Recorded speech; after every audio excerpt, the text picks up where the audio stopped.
Master Brian here, how's it going?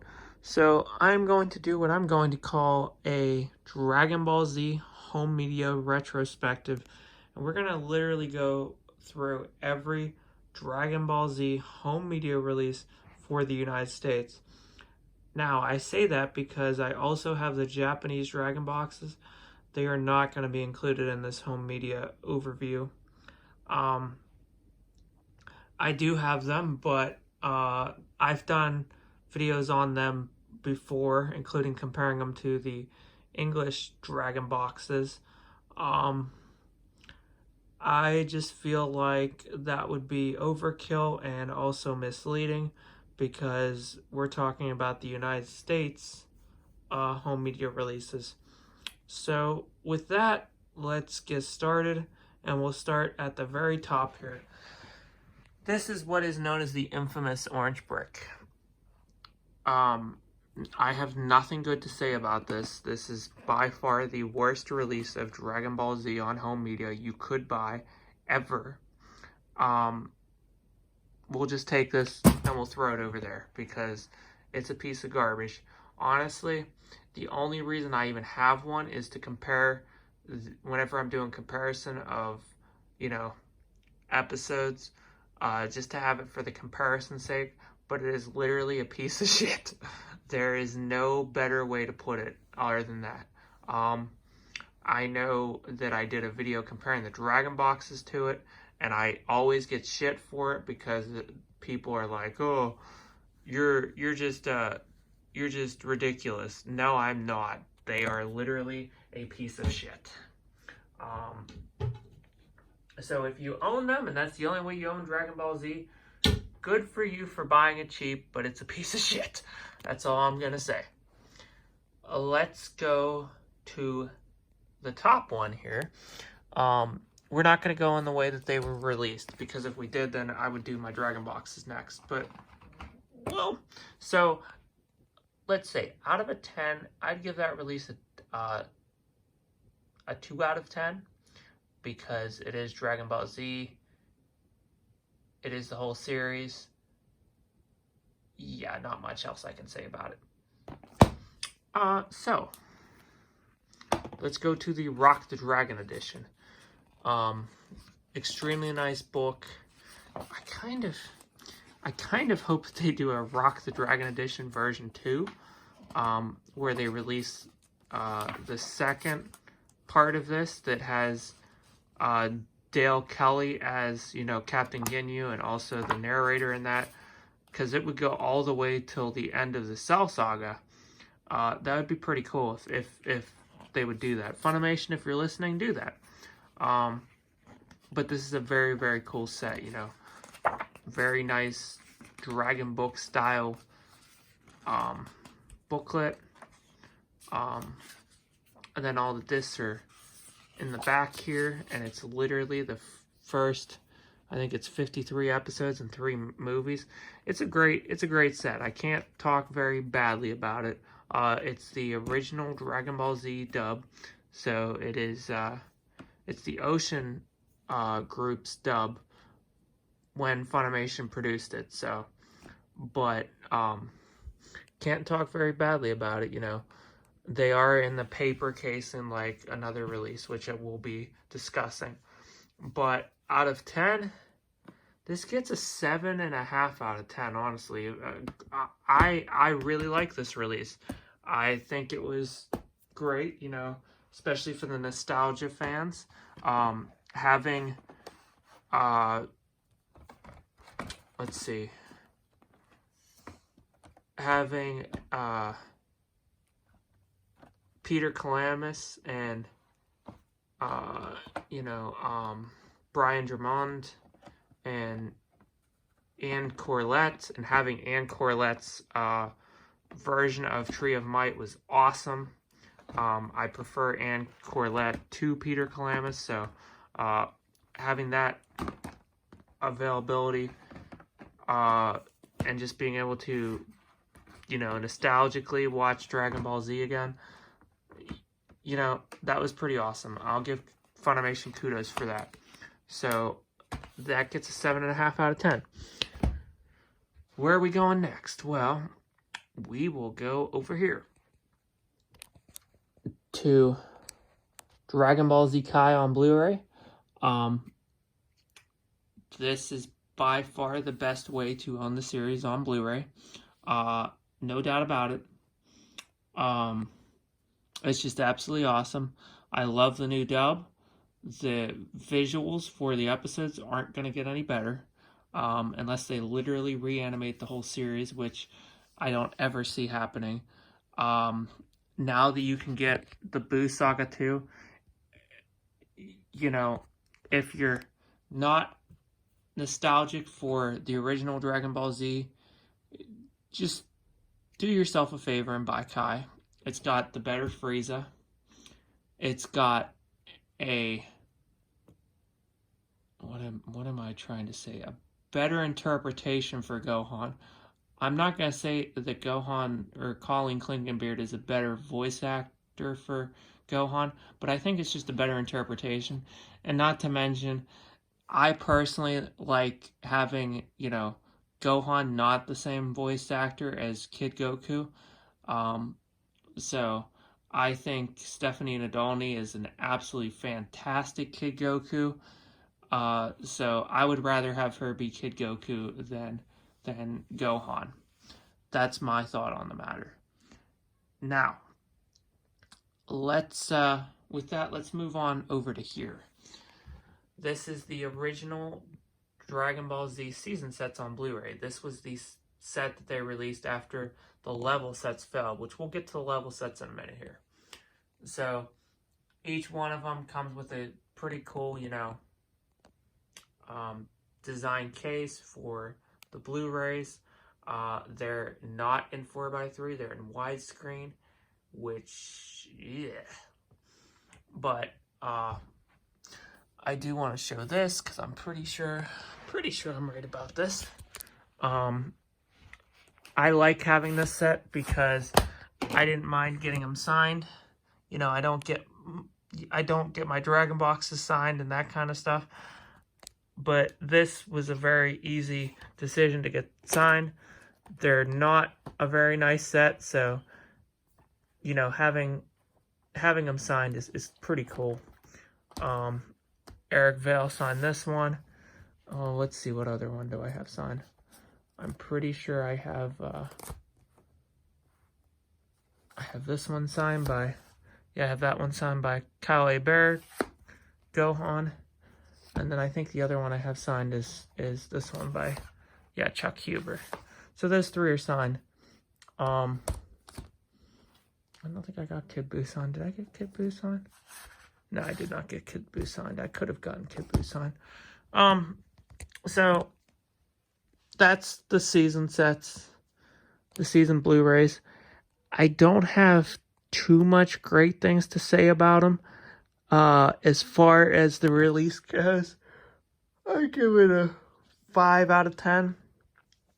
So it's way better than the Orange Bricks, but it's still not a good release. 5 out of 10, I think, is a fair score for it. If you are going to own Dragon Ball Z on home media, and you can't get either one of the next two sets, I'm going to say, definitely buy this. Do not buy the Orange Bricks. So, let's move on to the sad news. Dragon Ball Z level sets, they only ever made 2 of them. They were phenomenal. The quality of them was absolutely awesome. A lot of people now, that complained about how they looked and that kind of stuff, wishes that they would have released all of them. But they didn't. They only released the first 2, and they canceled the set and the way that it was done. I guess it was too expensive, and people just weren't buying them, weren't supporting them, which is a shame on them, because we could have literally had probably the best Blu-ray release ever for Dragon Ball Z. Maybe even the best home media release ever for Dragon Ball Z. So, with that, score-wise, it gets an 8.5 out of 10.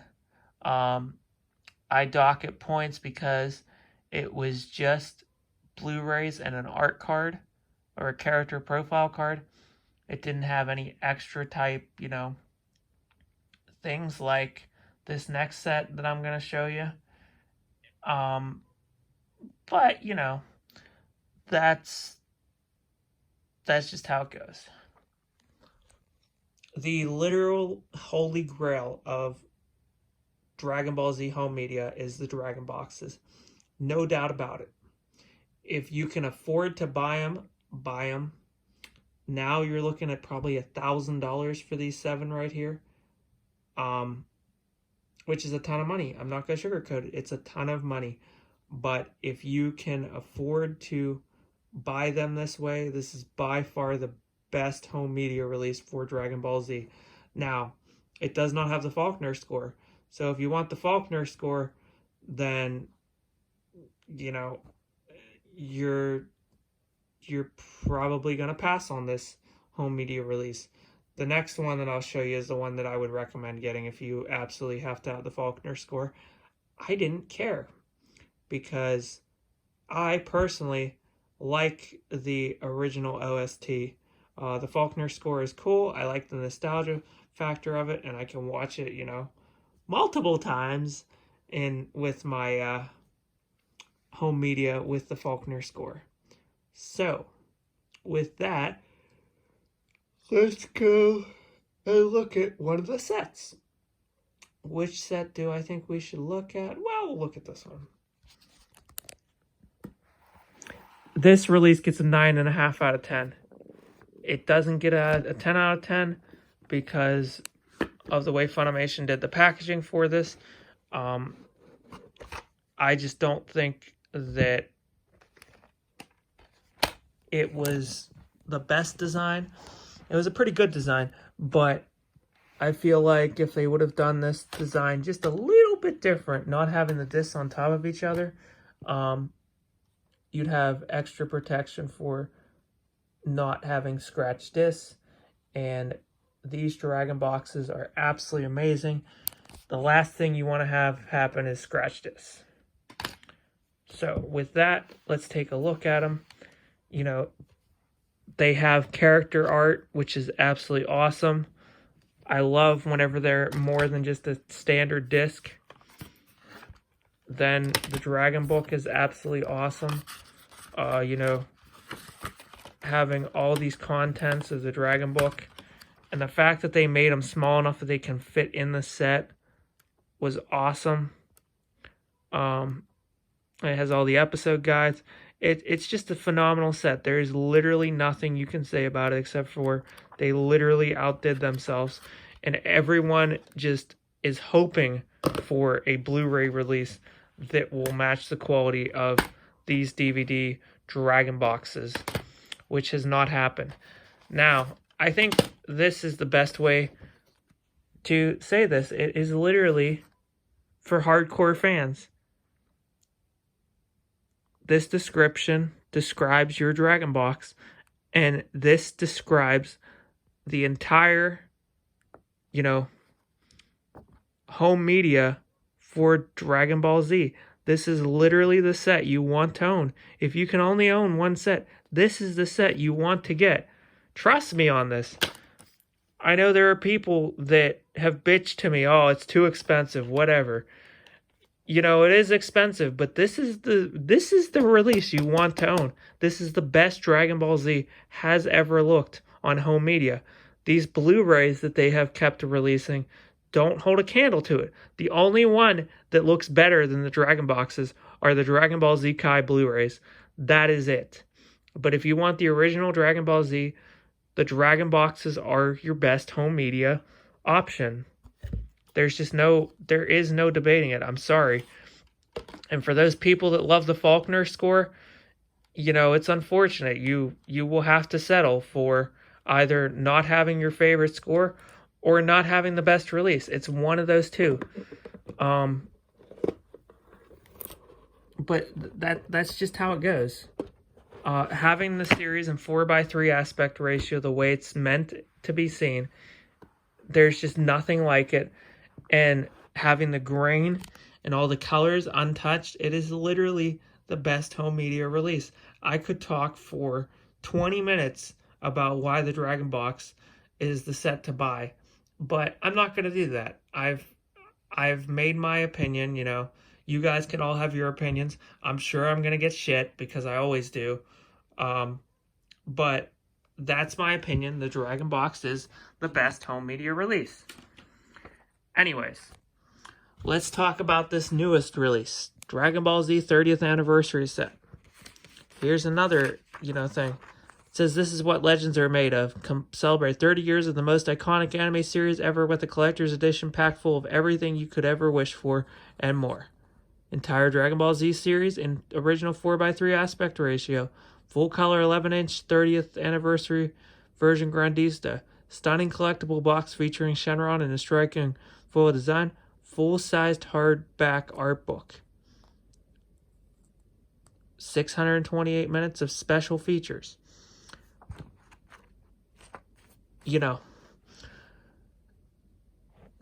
These designed Blu-ray cases are awesome. I really do like the concept of the design. I wish they would have figured out a way to protect the actual, disc more.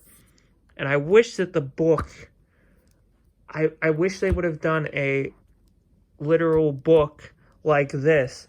So made this box just a little bit bigger and had an art book that was just this little size, but had, let's say 120, 130 pages that you could just flip through that literally fit in with this designed box. That would have been really cool. But, so I gave the Dragon Boxes a 9.5 out of 10. This set gets a 6.5 out of 10. It has its issues. Its issues are, first of all, the video footage is not as good as the level sets. And for this coming out, 8 years later is honestly unacceptable. There's no way to put it other than that. It is literally unacceptable for a set that came out 8 years ago to be better looking than this. Now, beyond that, let's talk about its good points. It is the 4:3 Dragon Ball Z on Blu-ray. It has the Faulkner score. It has the Japanese score, has the English dub, has the Japanese, dub as well. So those are its good points. Having the series in 4:3 aspect ratio, even though it's not the best quality, it does make a difference. I can tell you right now it makes a difference, because when I was watching it down there, I was like, wow, it's just amazing how much better Dragon Ball Z looks in 4:3. As far as the cropping issues go, episodes 1 through 4 are horribly cropped. After that, it's pretty good, honestly. I did my comparison video comparing the 4:3 Blu-rays to the Dragon Boxes, and it was pretty close to about the same crop-wise. In fact, the 30th Anniversary Blu-ray sets had a little bit more footage to the left and right of the scene, which I was kind of surprised about whenever I was watching it. But episodes 1 through 4, it is horribly cropped. I would guess that's because those were the ones that had the damaged cells, and they didn't want to take the time and spend the money to fix those. So that was the solution that they came up with. Anything else I can think of? The overall design is not bad. This release gets a 6.5 out of 10. So, to go over this one more time. Best Blu-ray release for Dragon Ball Z. The entirety is right here. The 30th Anniversary set is the best Blu-ray release. This is better than the season sets up there. Also more expensive. Also limited edition. So if you didn't buy it, you will have to pay outrageous prices on eBay. Which, if that's the case, you might as well spend the extra $200 or whatever it is to get the Dragon Boxes. Best home media release is the Dragon Boxes. And best release of Dragon Ball Z on Blu-ray is Dragon Ball Z Kai, by far. In fact, Dragon Ball Z Kai is probably the best release of the series out of all this. But that's an opinion. You can agree to disagree. But I think it's very, very hard to debate me on the fact that the Dragon Boxes are the best release of Dragon Ball Z on home media. So with that, guys, I think this was a pretty good in-depth retrospective of Dragon Ball Z on home media. So just to review what we said, a release that came out literally 10 years ago is the best home media release of Dragon Ball Z. That in itself is sad, although the Dragon Boxes are amazing. So I take comfort in that. Thumbs up if you liked the video. Dragon Ball Z for the win. And we'll talk to you later, YouTube. Thanks. Bye.